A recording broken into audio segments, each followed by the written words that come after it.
шыдадым ғой, былай айтқанда ашпай. Қазір енді сіздермен бірге ашатын боламын. Распаковка чек. Сыйлық ешқандай бауырларымдікі емес, арнайы өзіме папамның әкеліп берген сыйлығы. Негізінде 14 жастан асқаннан кейін мекемелерде сыйлық бермейді, бірақ папа мен үшін сол мекемесінен сұрап алған осы сыйлықты.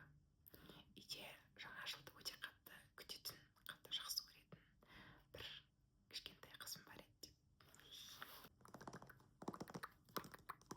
2025 осы видеоны түсіру үшін бұл қорапты ашпай күттім. Сондықтан да сіздер өте жақсы кері байланыс жасаңыздар. Менің шыдамдылығым үшін, менің сабырлығым үшін. Әйтпесе мен өте қатты тәттіні жақсы көретін адаммын. Бірнеше рет ашып жегім келді, бірақ шыдадым, осы видеоны түсірейін деп. Кеш болса да түсіріп жатырмын енді. Ештен кеш жақсы деп. Жылдың бәрібір енді қаңтар айы, бұл жылдың басы ғой. Сондықтан да әлі де жаңа жылдық атмосфераны сезініп жүрейік, достар.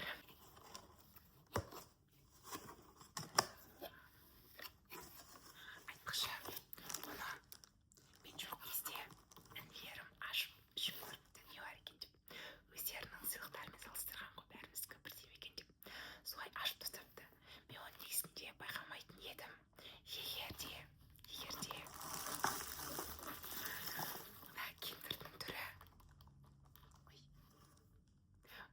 мына киндердің түрі мынандай мыш-мыш болып қалмағанда мен мүлдем байқамайтын едім.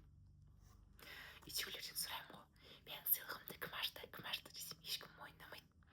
Сосын мойындады, біз ашып көрдік, не бар екен деп. Өкінішті, сыйлығымды біреу ашып қойды. Енді осы киндерден бастап қойдық қой. Давайте. Киндер бірінші шоколадымыз. Негізі маған мына киндер ұнамайды. Кәдімгі анау жұмыртқа киндер бар ғой, кәдімгі екі жағы да шоколад болып тұрады. Сол киндерді жақсы көремін мен негізінде. Ладно, мынаны да көрейік енді.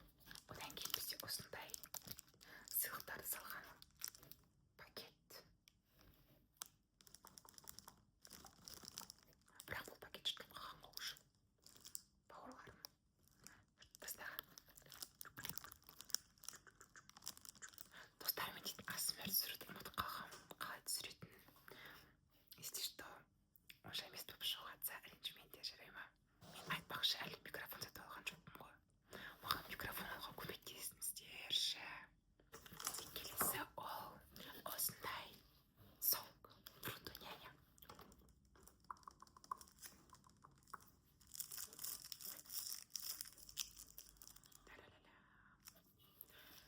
Мен бөбелердің тамақтарын өте қатты жақсы көремін. Фрутоняня, агура дейтіндерді люблю ғой просто. Одан кейін бізде келесі осындай Milka шоколад. Вафли екен.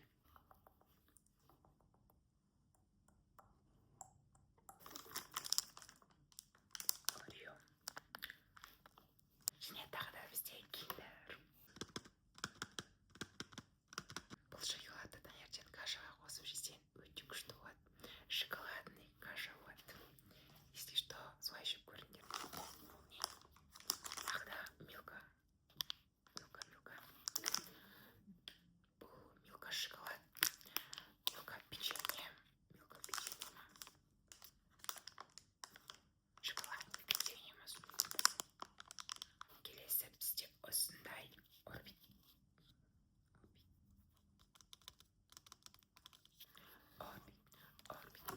Шоколадтарын жер алған сияқты.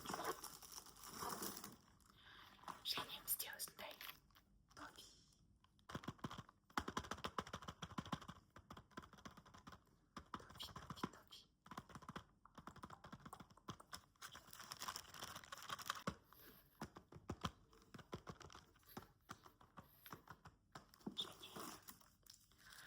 Менің ең сүйікті шоколадым қандай?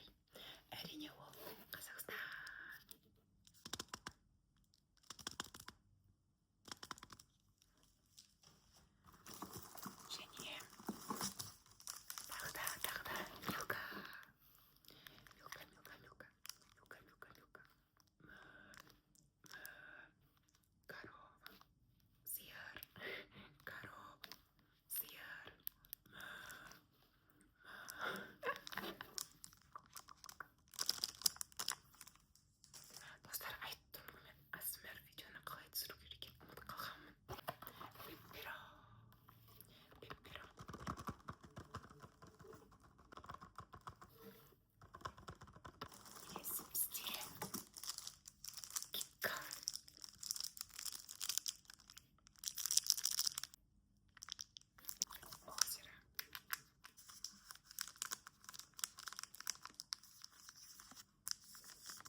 жемеймін деп айтпай ақ қояйын. Ол енді осы видеода сол нәрсені істемей ақ қояйын, иә. Альпенгольд. Осы альпенгольдті бұрынғы жақсы көретін едім. Маған жалпы арахисовый шоколадтардың барлығы ұнайды. Сіздерге қандай шоколадтар ұнайды, достар? Өздеріңіз жақсы көретін шоколадтарыңызды жаза кетіңіздер төменге. Және осындай альпени.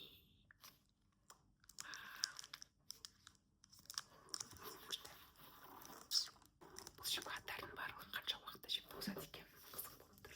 Және бізде келесі осындай баунти.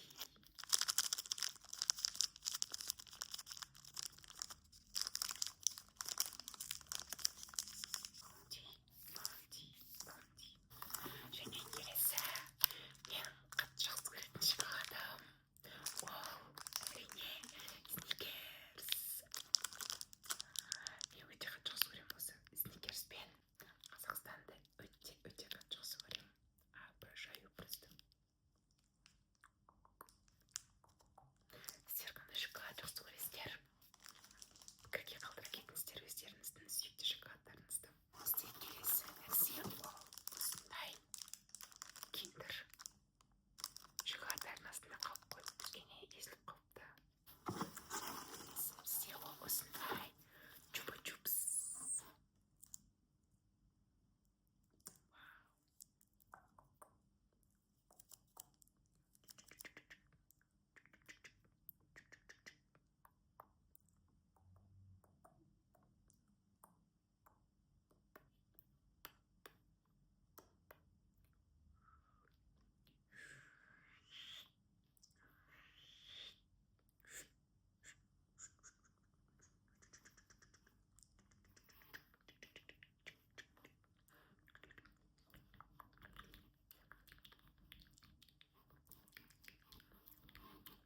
Бізде ол осындай Марс.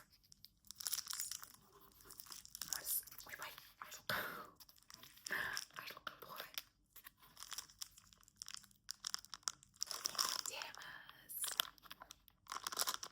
Мен M&M'сті бұрын өте қатты жақсы көретін едім.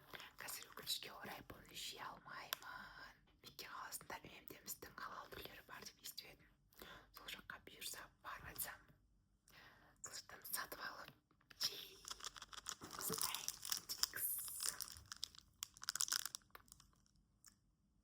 Осы Twixті үлкен түрі бар ма еді? Үлкен түрін салмаған. Twix бұл түрі семіріп кеткен ба? Бір түрі болып тұр. Ауа жинап қалған ба ішіне? Неге семіз болып тұр мен Twix-і? Ісініп кеткен ғой, короче, ісініп. Емізде келесі. Достар, бітті. Басқа шоколад жоқ. Соңғысы осындай Nestle. Бұрын кішкентай кезінде Қазақстан шоколад альпенгольдтінде болмайтын еді ғой. Осы Nestle'ні алып жейтін едік. Көпе кезім есіме түсіп кетті ғой Nestle. Nestle менің балық жағымен байланысты. Осымен достар, біздің тәтті толған қорабымыздың іші қосады. Папаға рахмет. Әсем жаңашылды жақсы көреді. Сыйлық алған жақсы көреді деп осы сыйлықты маған әкеп бергеніне. Әйтпесе білесіздер, бұрындары мен өзімнің бауырларымның сыйлықтарын алатынын себебі кішкентай болатын. Қазір енді олар өздерінің естерін біледі, тәтті дейтін нәрсе не екенін біледі, сыйлық деген нәрсе не екенін біледі, жаңа жыл дейтін нәрсе не екенін біледі. Сонда да маған олардан сыйлық артылмайды. Әркім өзінікін өзі жейді. Сол үшін папа менің қызым да сыйлықсыз қалмасын деп маған өзі арнайы бөлек әкеп берді. Бірақ сол папаның жұмысының сыйлығы болды. Айтпақшы, қолым ауырып тұр. Кеше сынау